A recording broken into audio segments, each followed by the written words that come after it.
Many years ago, in the village of Umuojidai, there lived a humble farmer named Emeka. His land, fertile and rich, was the envy of many. One fateful day, the greedy king Ofudile and his corrupt cabinet declared that the land now belonged to the throne. When Emeka resisted, they accused him of defying the gods. One night, under the cover of darkness, the king's men took him away. His cries were swallowed by the wind as he was led deep into the forest, where no one would hear his pleas. There, they ended his life in secret, burying his body on the very land that was stolen from him.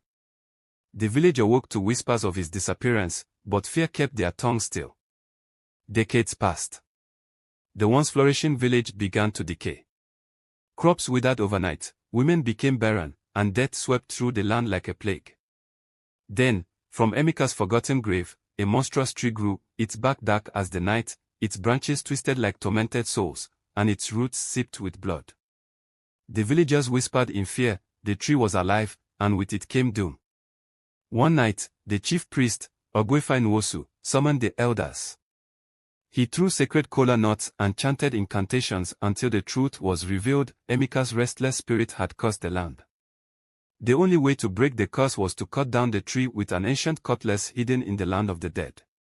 But retrieving it would require 7 men, willing to journey beyond the realm of the living. Brave warriors, hunters, and the strongest men of Umuojidai stepped forward. Armed with charms and courage, they set out at dawn. The journey was a nightmare. In the land of the dead, they encountered horrors beyond imagination, rivers of fire, forests that whispered their deepest fears, and monstrous spirits that devoured flesh. One by one, they fell. Some were dragged into the darkness by unseen hands, others lost their minds and walked willingly into their own doom. Only one man, Obinna, the youngest of them all, survived. He stumbled back to the land of the living, clutching the ancient cutlass, his body covered in wounds, his eyes filled with terror.